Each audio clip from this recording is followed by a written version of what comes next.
nostre respectiu àmbit, diu que té la sensació que no recorda els èxits sinó els fracassos de la seva carrera. De tota manera, dic que aquests fracassos són d'alguna manera el contrapunt necessari per fer que els metges toquin de peus a terra, per no creure un déu? Són una mica un antídot contra l'arrogància que... Well, yes, and it's also you learn most from mistakes. I mean, everything in life, we learn most by mistakes. In a paradoxical sort of way, success is bad for us. Success makes us pleased of ourselves. We lose our edge. We stop being self-critical. So, without wanting to make a religion out of mistakes, they are very, very important. And as you say, I mean, I know many, many neurosurgeons all over the world, and most of them to me are not very arrogant. Some of them are, but most of them, their feet are on the ground because they've all made terrible, terrible mistakes. I was very uncertain about how my first book would be received in America for various reasons. I've trained or been involved in training many American neurosurgeons who came to London to work with me. And I go to America several times a year. And I rather thought all the American neurosurgeons would say, oh, this is all typical incompetent English surgeon, third world surgery. We're much better in America. And much to my surprise, the reaction was the opposite. In fact, I got many emails and letters from some of the biggest names. But there's a catch, wait for it, catch coming. Some of the biggest names in American neurosurgery saying they loved my book. But I was saying things that were all profoundly true, but which in America nobody could say. But almost all the letters came from neurosurgeons who had retired. And it's almost as though it's only when you retire you can take the blinkers off your eyes and admit that actually throughout my professional career I was walking on a tightrope. And I had to wear blinkers, not to see just how often. And then when you start reaching the end of a tightrope, you can say, well, actually, yes. It was very difficult. I did bad things, I made mistakes, etc., etc. És quan tu pots permetre reconèixer-ho. La comunicació entre metge i pacient és molt important i sovint t'adones això, que els metges no estan preparats per afrontar segons quines converses. Amb els anys, entre altres coses, també s'aprèn a donar males notícies, perquè vostè diu, després de donar males notícies a algú, no sé mai si ho he fet bé o no. Els pacients no em truquen després per dir-me, doctor March, m'ha agradat molt la manera com m'ha explicat que m'estic morint. O bé, doctor March, ho ha fet fatal. Diu, clar, això no passa, no? I llavors també ens diu que amb els anys ha après que quan dones males notícies segurament és preferible parlar com menys millor, tenir el silenci com a aliat, que és molt difícil callar en aquestes situacions, però segurament és millor, no? Parlar menys i esperar que el pacient assumeixi la dosi de realitat que pot assumir en aquell moment del que el metge li està dient. Yes, I mean, if you're having one of his conversations, usually the truth is very simple and does not need complicated explanation. You're saying, we can do no more. The person you love or you are going to die sooner or later. And there's really the great majority, almost always, patients and families do not say very much. They're very shocked, they're so upset, they may burst into tears. And the temptation as the doctor to talk too much, to sort of fill the empty space, to fill the silence, to start sort of gabbling away, using lots of technical medical language. It's very difficult. You really, really have to struggle against it. Just as you have to struggle against saying, right, and then you say, no, the nurse will make you a cup of tea, and then you leave the room as quickly as possible. So forcing yourself to sit there saying nothing is really tough. But to me, that is the essence of breaking bad news, is saying very little, using very simple language, showing you obviously care, as most of us do, and not being ashamed to show that you care. I don't think I've ever actually cried in front of patients, so I've come very close to it. I mean, there's a story which I still find very difficult to tell now. Dying during an operation is very unusual in modern medicine.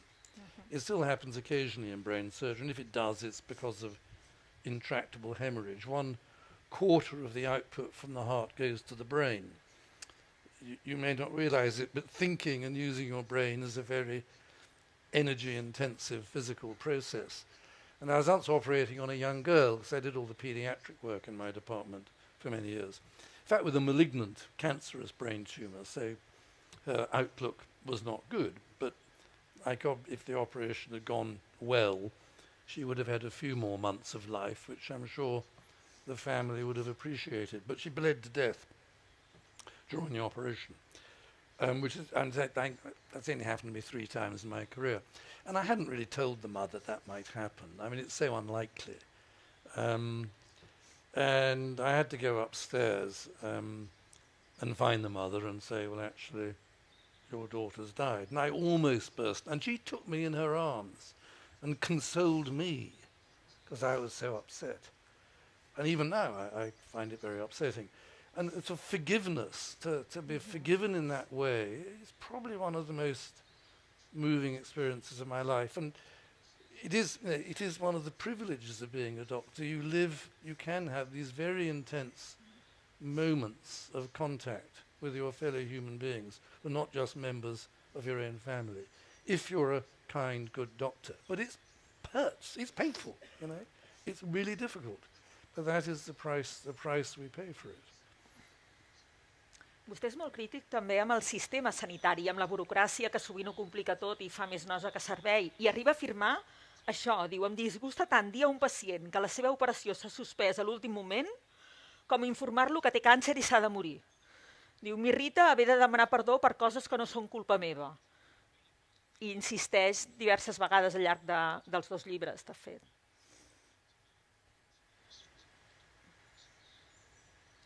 The doctors in England are regulated by an organisation called the General Medical Council, known as the GMC for short.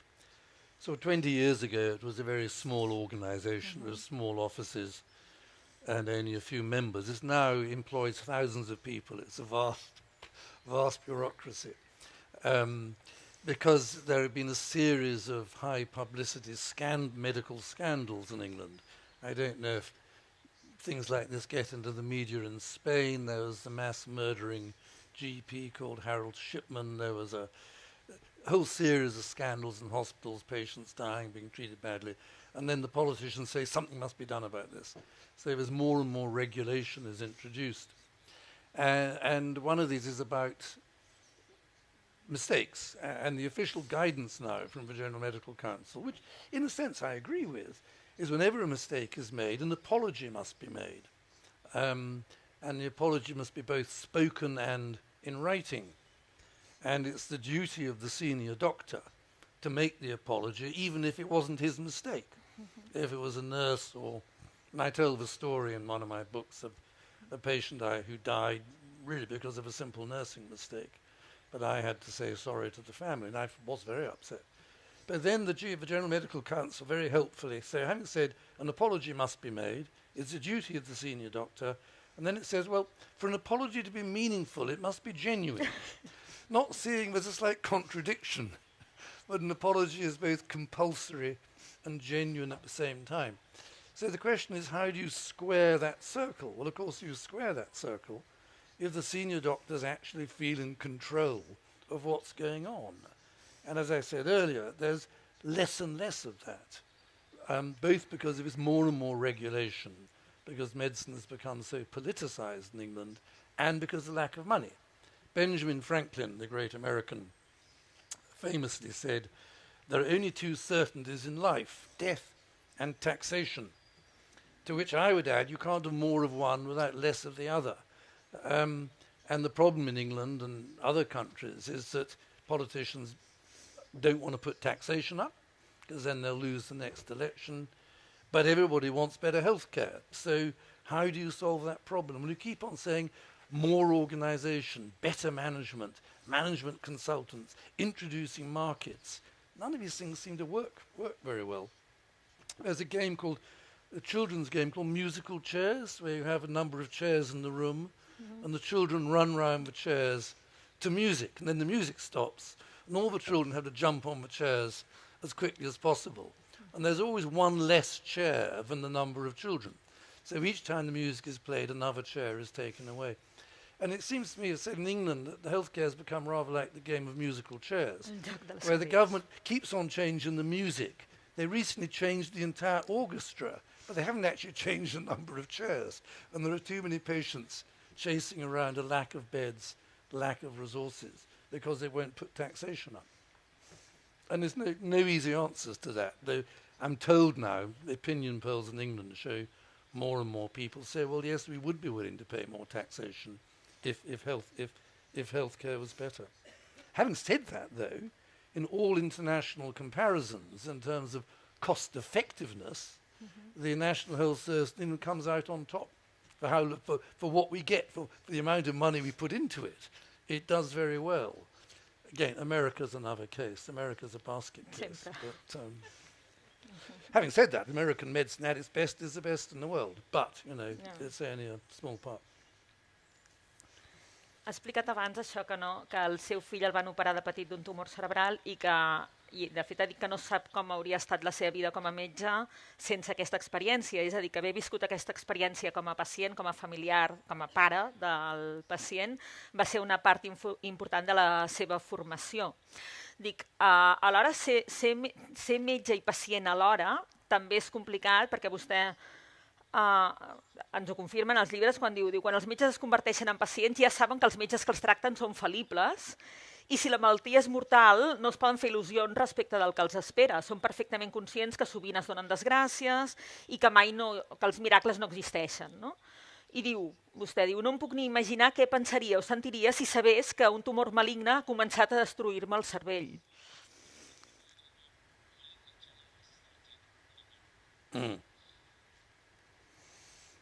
It's,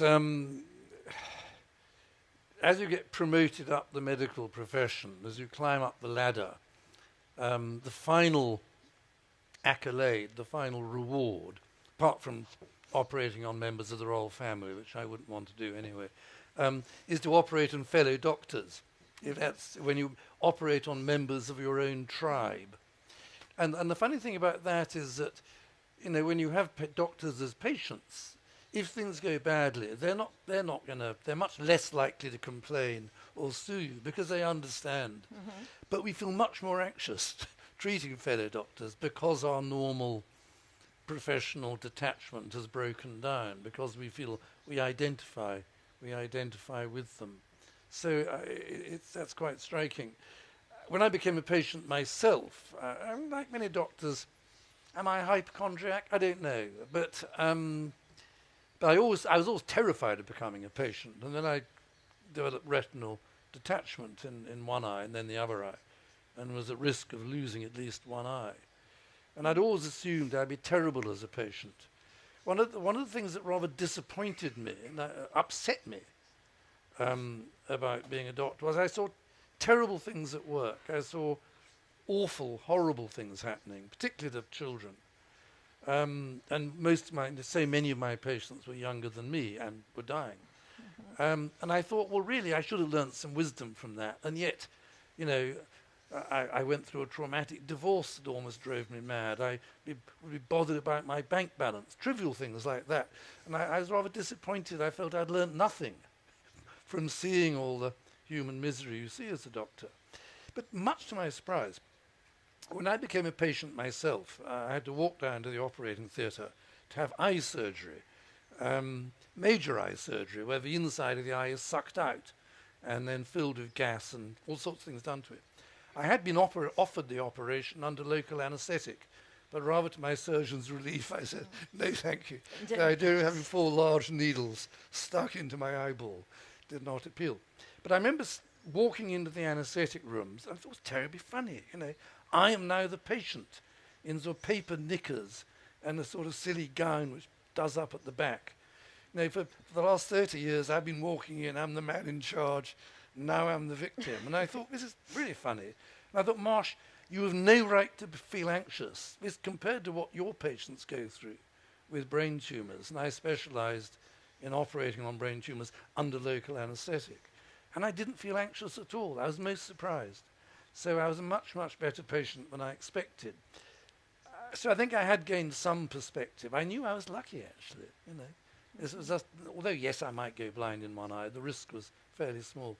And it was the same actually with this renal stone. Although it was terribly painful, I thought, oh, it's not that bad, Could be much worse. So to my relief, I had learnt a little wisdom from what I had seen in my work. Sí, mai acabem de saber les coses fins que ens hi trobem, no? I llavors passa una cosa que vostè també diu, les persones sanes no comprenem que tot canvia radicalment quan t'han diagnosticat una malaltia fatal. No comprenem, o sigui, de fet no sabem cadascun de nosaltres com reaccionarem quan tard o d'hora ens acabi passant això si ens passa, no? Diu, no comprenem la manera d'aferrar-se a l'esperança, per falsa i tènua que sigui, ni fins a quin punt desagrada als metges privar els pacients d'aquest fràgil raig de llum enmig de tanta foscor. Diu, efectivament, molta gent desenvolupa allò que els psiquiatres anomenen dissociació. I és fàcil que un metge es trobi parlant amb dues persones al mateix temps, la que sap que s'està morint i la que, malgrat tot, confia sobreviure. I això, aquesta dissociació, aquest aferrar-nos a la vida, tot i que sabem que efectivament ens estem morint, és una cosa que ens pot acabar passant a tots, no? Tard, quan ens arribi l'hora, i no deixa de ser curiós. Well, it is odd, but that's human nature, and I could tell... in my first book, I described my mother's death, because my sister is a nurse, I'm a doctor, we cared for her at home, so as dying goes, it was a pretty good death. It was fairly quick, it was painless, surrounded by her family, looked after by myself and my sister. My mother was German, she was a remarkable woman, she was a political exile, she had to leave Germany before the war because the Gestapo were after her, because she was a sort of conscientious objector. And to begin with, when she knew she was dying, she had metastatic breast cancer.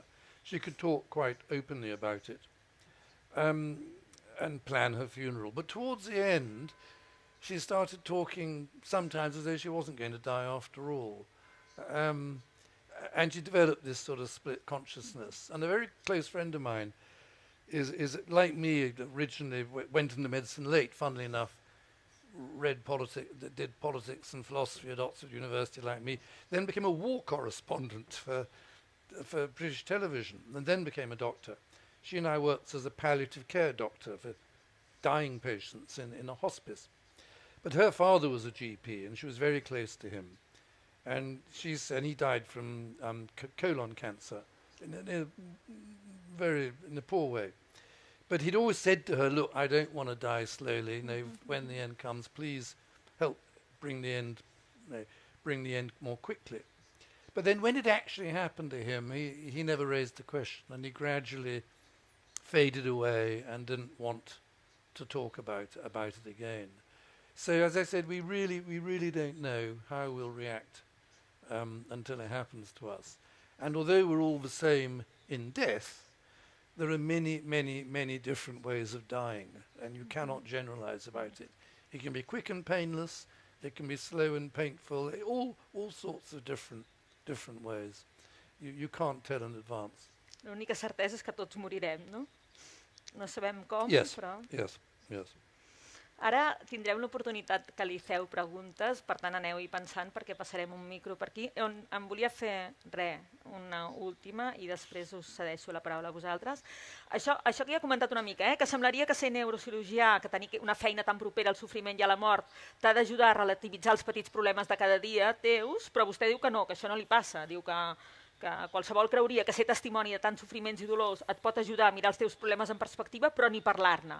És a dir, fora de l'hospital, entenc que els neurocirurgians pateixen per les mateixes petiteses que tothom, no? Yes. I llavors Which is very disappointing. Un dubte, una curiositat. En el pròleg del llibre Confessiones, vostè confessa justament que té a casa una farmaciola del suïcidi, per si de cas desenvolupa una demència o una malaltia incurable i prefereix posar fi ràpidament a la vida. Aquesta mort que pot ser de moltes maneres, que sigui ràpida, que sigui ja. Creu que gosaria fer-la servir, aquesta farmaciola, si mai es donés el cas? Well, I hope so. I hope if it's appropriate, I hope so. But as I say, it's true, I do have a suicide kit at home. I joke it is my most treasured possession.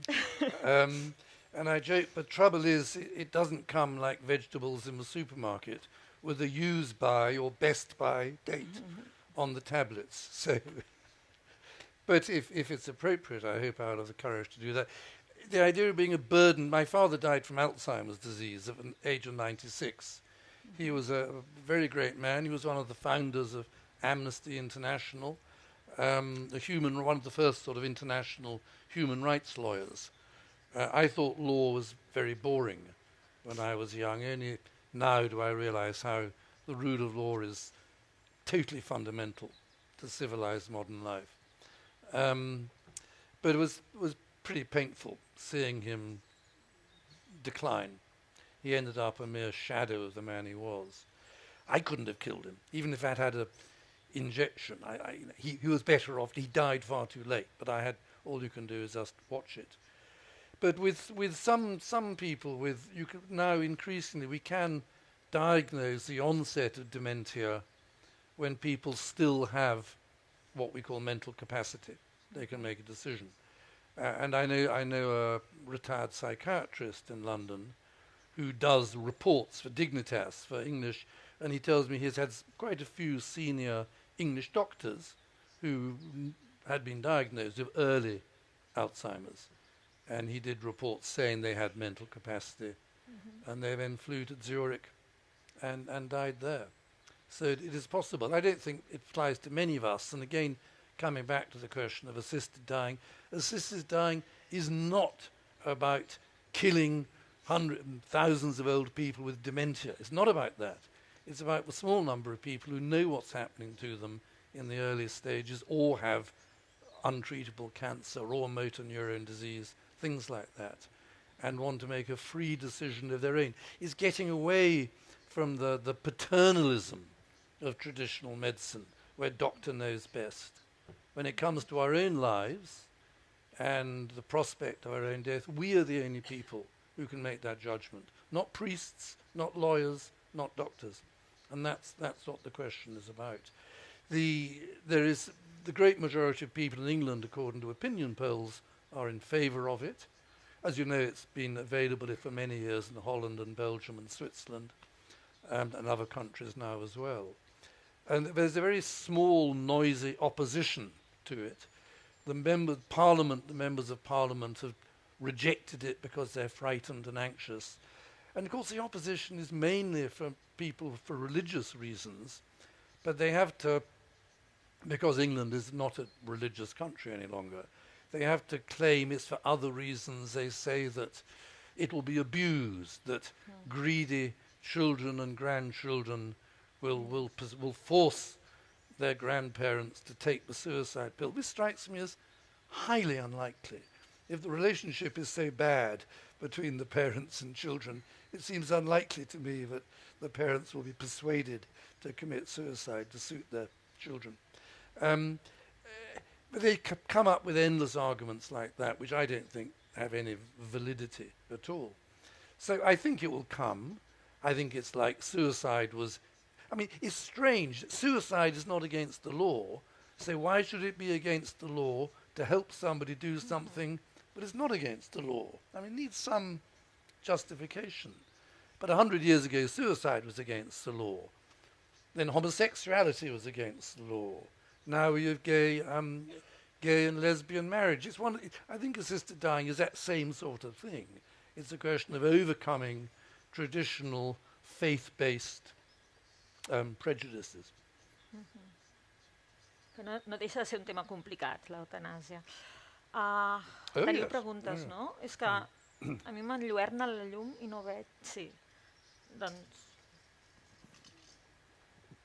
How did you decide that you wanted to be a doctor? You want to put that into Spanish? Well, put it in Spanish for everybody else. Com vas decidir que volies ser metge? It's complicated. I mean, in England, like in Europe, the rest of Europe, England is part of Europe, Brexit, sorry, but that's another story. That's sorry, I'm all upset thinking about Brexit. Normally people go straight from high school to medical school.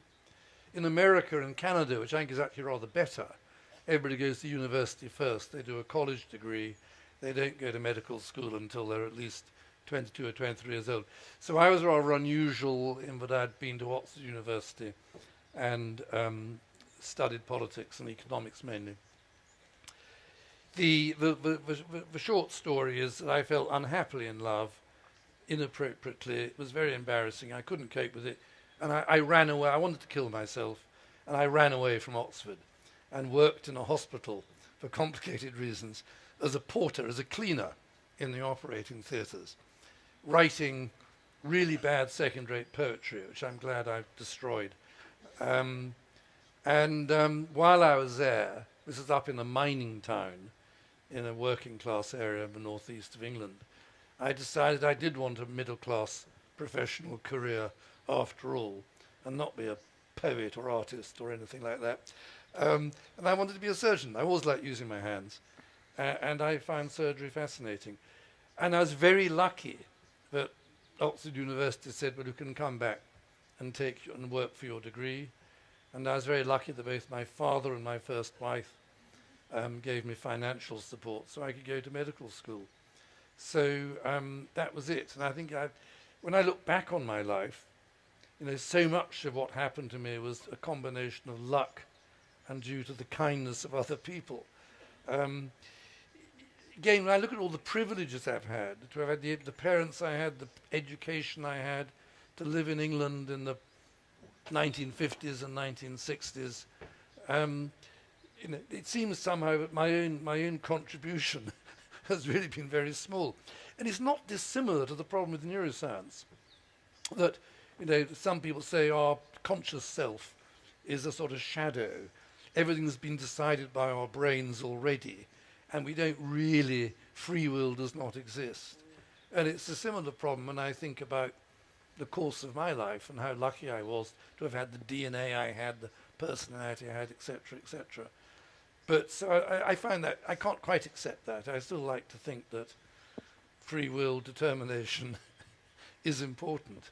But there is this fundamental problem in neuroscience, is what is the role of consciousness?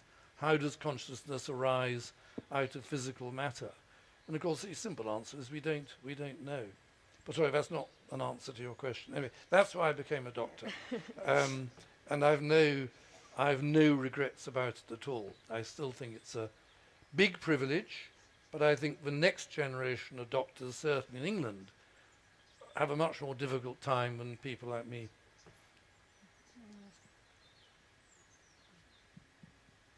Hi, first of all, thank you very much for your inspiring books and your inspiring talk. I, as many of people who are here today, I'm a student here in this hospital, and when we came here for the first time, we were told that the doctor who only knows medicine, not even medicine knows. And I imagine that a lot of this learning comes with experience, but seeing you as a doctor who also studied philosophy and politics before medicine, I would like to ask you, what would you say to people like us? As I said, I think most of the thing is ask for help. If you're not sure what the right thing to do is, whether it's simply how to take blood or do an operation, if you're lucky, you'll work in a medical department where you will have good colleagues who will support and help you. Teamwork is, the basis of modern medicine is working as a team. Yes, you need somebody in charge of the team, and some teams don't work well.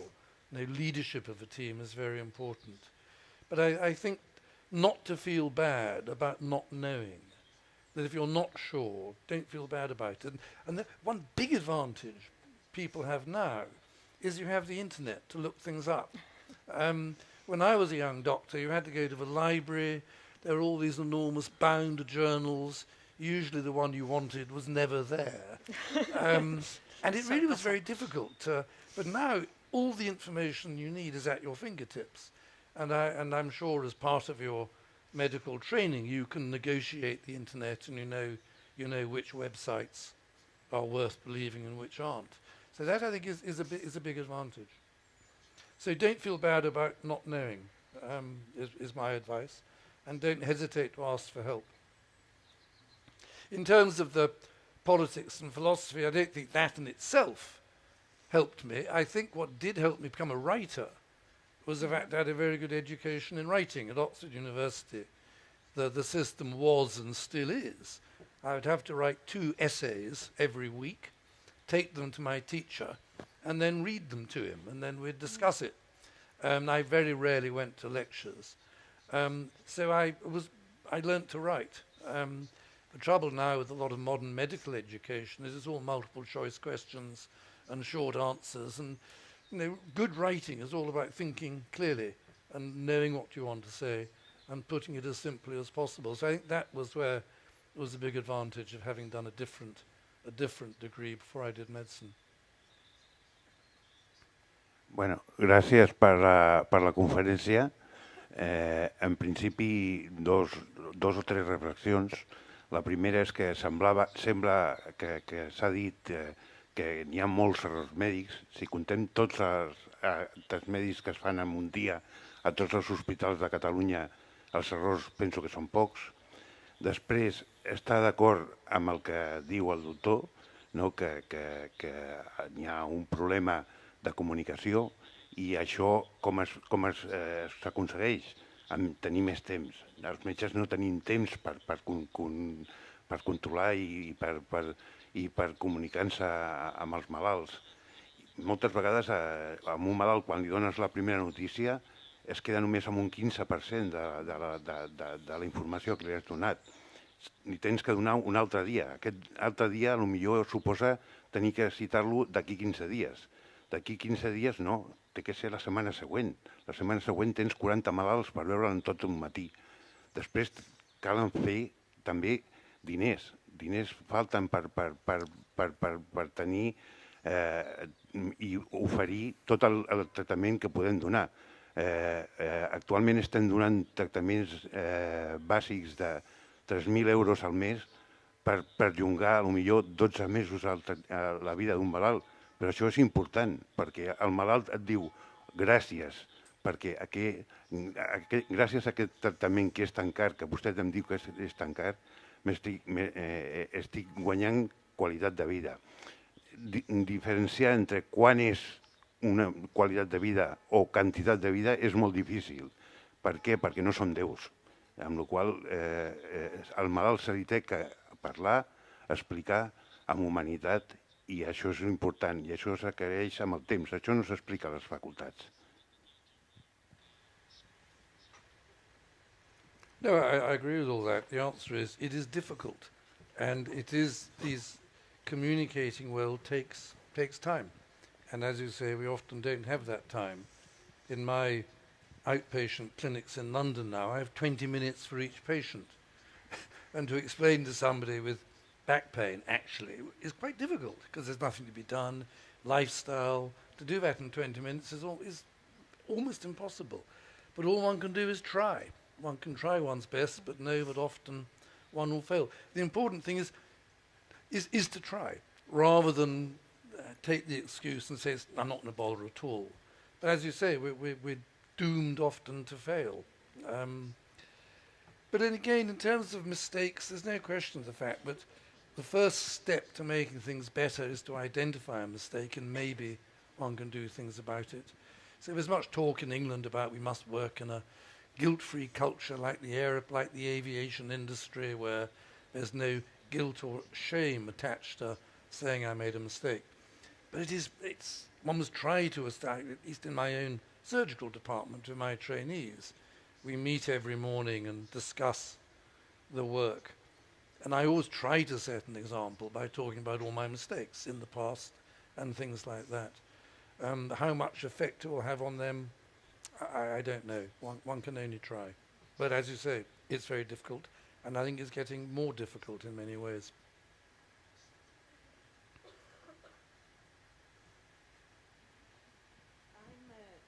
I'm actually... No.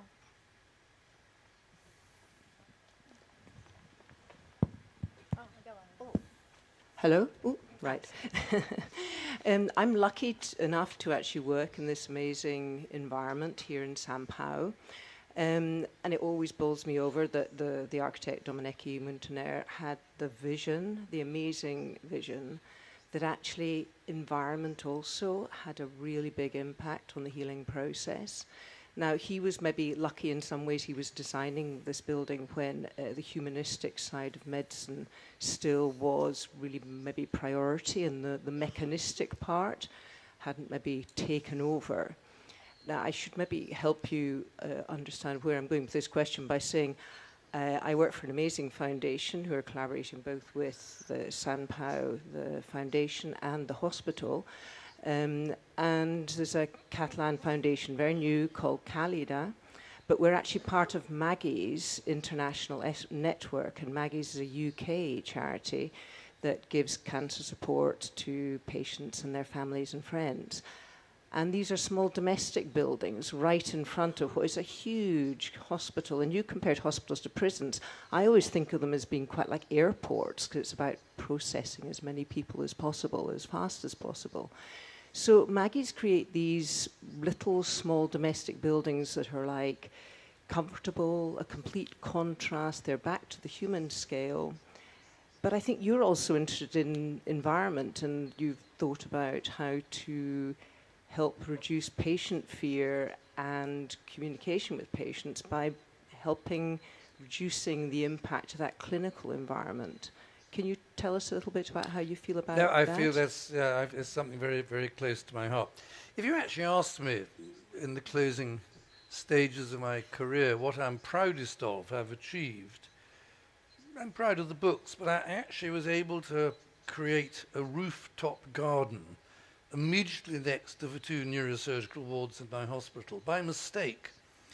And the hospital was a new building, was built 15 years ago. And they sort of ran out of money, and they made it smaller than the original plan. So rather than just being a block, it was a block a bit like a sort of Babylonian ziggurat with some big balconies. And the balconies were directly outside the neurosurgical wards. And of course, to a manager, the sight of a balcony immediately means that patients like lemmings will be committing mass suicide, jumping over the balcony. So nobody was allowed on them. They were locked up. And the building, because it's this terrible thing called the Private Finance Initiative, where the building was built and owned by a private company, I had to raise, it was about £150,000 charitably to make the balconies suicide-proof, so the glass parapet was twice as high, and then turn it into a garden. And the patients can get directly out of their beds and sit in the outside world. Lots of hospitals nowadays have healing gardens, but they're usually a long way away from the wards. Patients don't really want to go down corridors trailing urinary catheters and dragging drip stands, wearing their nighties and pajamas. So they don't really work very well for inpatients. But this roof garden is immensely popular, both with the patients and with the neurosurgical staff as well. I can't prove it's going to make a difference to how well patients do, but psychologically, obviously, it's enormously valuable. The field of evidence-based design in hospitals was more or less created single-handedly by a man called Roger Ulrich, who's American. He's a psychologist by training, but he's a professor of architecture at A&M University in Texas. And I know him quite well. And his original work was showing that patients after routine gallbladder surgery in the same hospital, if they had a view of trees through their windows, they left hospital more quickly and needed fewer painkillers than if they had a view of a wall, which some of the patients had. And he invented a study in the Karolinska, the famous hospital in Stockholm, in the coronary care unit. As you probably know, if you have a heart attack nowadays, you're put in a coronary care unit and you lie there with lots of electrodes on your chest. And there's some nurses a few meters away waiting for you to have another heart attack, watching all these monitors. It's quite a stressful experience. And he showed that by changing the ceiling tiles in the ceiling and putting very good quality sound-absorbing ceiling tiles, it reduced the incidence of further arrhythmias and heart attacks to a significant extent. And that probably was simply because it was quieter, patients were sleeping better. There's been this complete neglect in modern hospitals, unlike this amazing place, to this aspect of health. But now, modern science is catching up. The whole field of psychosomatic medicine is being reborn. The idea that the immune system had any role in fighting cancer was regarded as virtually quackery 20 or 30 years ago. But all the recent progress in treating cancer is mainly based on manipulating the immune system, which clearly has a very central role, in fact, in cancer. And it's the same with heart disease. People literally can die from a broken heart. The connection between the brain and the heart is very complex. Likewise, the lymph nodes of the immune system are connected to the brain. So whereas until 20 or 30 years ago we had this very, very mechanistic view of the body, it's become a lot more sophisticated. That having been said, though, we're not going to live forever. I don't think there's any very good evidence that that cancer is markedly affected by people's states of mind. But then clearly a decent environment is humane. We accept hospices when people are dying. They should have trees and gardens, windows and pictures. Why can't ill people have that as well, you know? So it is changing slowly, but I agree with you strongly. I think I'd say the Maggie centres, which started in England, as did the hospice movement, are very good. They're excellent. We did actually start in Scotland. Scotland, I'm so sorry. Oh, God. Oh, He's what a faux talking pas. to a Yes, Scottish I'm so sorry. person here. Yeah. My sincere apologies. Cap altra pregunta? Seran les últimes perquè crec que estem fora de temps. Però... Thank you. Is it working? Thank you for your On talk and conversation. I'm here. I'm a designer. We are working to improve the conversation between healthcare professionals and patients. So I'm really interested if you can tell a little bit more about how you try to train doctors and surgeons to have better conversations with patients, and if you see opportunity for patients and families to develop the skills to empower themselves to have better conversations too, and the idea as around shared decision making. Funnily enough, there's an architectural element to this. It has been shown that if patients are in single rooms, medical staff, both doctors and nurses, spend longer talking to them. It's more difficult to walk in and walk straight out again compared to walking past long rows of patients in a big room or in a bay with four or six patients in them.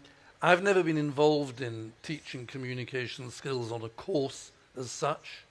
One of my regrets about my semi-retirement is my teaching now is mainly on brain scans and theoretical. I don't actually, because I no longer have patients directly under my care. So I don't. My juniors don't see me talking to patients. They do a bit actually in the outpatient clinic. I was quite torn when I was still doing outpatient clinics full time. Was mainly seeing patients with brain tumours. I didn't like having anybody else in the room other than the patient and the family. In the English teaching hospitals, usually if you go and see a doctor, there'll be a row of medical students all listening in, which immediately institutionalizes the experience. And I always wanted a very direct one-to-one relationship with the patient in front of me. I regret that to a certain extent now. I think I probably should have occasionally had some of my trainees sitting in with me so they could see how I reacted. With family doctors, it's quite common to have a video camera recording the conversation. I keep on saying I want to introduce that in my hospital with my trainees, but I've never quite got round to it. But seeing yourself on video is extremely useful. I mean, I say that as a public speaker. I've got much better. Well, I had two. One is my wife, who's occasionally in the audience, and would be very critical of me. That was invaluable. But also seeing myself on video is very useful. And you realise you have various... For the years, I'd always be sort of looking at my feet when talking, because I felt rather shy. Lots of us do that when we start doing public talking, and they're tricks you can learn. So I think actually videotaping doctors with real patients would be very useful, and I'd encourage you to do that if possible. Single rooms make a difference. Otherwise, it's setting an example in your clinical work. And of course, if the senior doctors you work with are bad at talking to patients, you will pick up bad habits. But those are the things I would mention. Tenim temps per fer una última pregunta. Hola. Hola? Vale. Bueno, primer que tot dir que m'ha paregut molt interessant la xerrada, però he trobat a faltar una cosa, i és que s'ha parlat de com de complicat és decidir en una guàrdia si operes un pacient o no per a salvar-li la vida, o que es compliqui un pacient que estàs operant per a prolongar-li 4 mesos la vida, que té un tumor cerebral.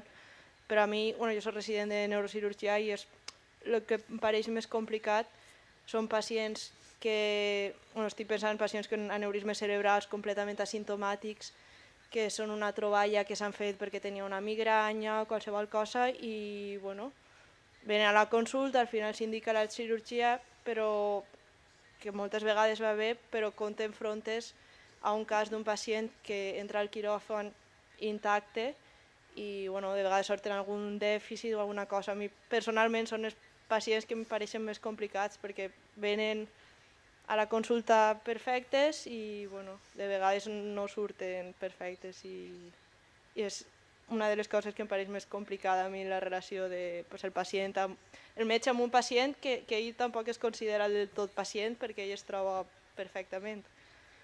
Aleshores, no sé, com s'enfronta vostè a les situacions aquestes?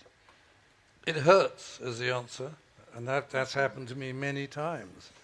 And as I say in one of my books, the torture, the agony that neurosurgeons have to face if you have to do a ward round every day, and often for weeks and weeks, to see somebody who was essentially okay before surgery has now been destroyed or terribly damaged. It's a terrible, terrible business. I remember when I was at trainees, I had one senior doctor who couldn't do it. He'd disappear.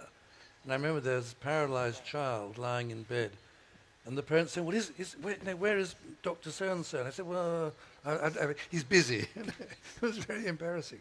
It is terrible. It is absolutely terrible. On the other hand, we as doctors, we have to think statistically. We have to think, well, provided the morbidity of my bad results are 2 or 3%, yes, it's a 100% failure rate for the patient, but it's still only a 2 or 3% failure rate for me, and that is better than the higher risk of the patient didn't have treatment. But it is horribly painful. But looking back at it now, I say, well, that's the price we pay for doing for having wonderful triumphs as well. But I told an identical story in my first book of operating on an unruptured aneurysm, and the operation almost goes catastrophically wrong. It didn't, thank goodness. And the patient was determined to have the operation. I told her, you probably don't need it. It was such a small aneurysm. But I felt she never really quite understood, even though I tried my best to explain things to her. But that one went all right. But I agree, it is terrible. If somebody's completely well before an operation, and then you trash them, as my American juniors would say, that's terrible. And I don't really think anybody other than one's fellow neurosurgeons understand just how bad that feels. Bé, moltíssimes gràcies. Tot el que hi heu trobat a faltar, segur que ho trobeu en aquests 2 llibres, perquè és el que heu vist ara, però en versió ampliada, una anècdota darrere l'altra, aquests dilemes que es veu obligat a afrontar, i explicat això amb molta gràcia, molt amet, els passes com si fossin una novel·la, realment són apassionants perquè, com ell bé sap, i per això va triar la neurocirurgia, és una especialitat apassionant. Ell diu que quan un pacient es recupera i ens oblida del tot, vol dir que el cirurgià ha assolit la plenitud, és a dir, el somni d'un cirurgià és que els pacients l'oblidin, Jo diria que el Henry Marsh, tant com a orador, com a escriptor, com a neurocirurgià, ens costarà d'oblidar-lo. Moltíssimes gràcies i gràcies a vosaltres. Thank you. Thanks very much. Moltes gràcies a tots dos. És realment un plaer escoltar-los. Crec que estem tots igual d'embadalits i que no tenim cap pressa, però com molt bé deia ell abans, és millor marxar dels puestos abans que ni pas massa tard, o sigui que no m'enrotllaré gens. Gràcies a tots per ser aquí avui, a la Bienal de Pensament, que continua, per cert, demà al CCCB, des del matí fins a la nit, amb un munt d'activitats, inclosa una acció artística de Pere Jaume, o sigui que us convidem a seguir la Bienal demà al CCCB, o bé a Vilajoana, on també es faran activitats sota l'epígraf de Liternatura. Ho teniu tot al programa demà, que segur que heu trobat a les cadires o que podeu recollir abans de marxar. Gràcies, bona nit.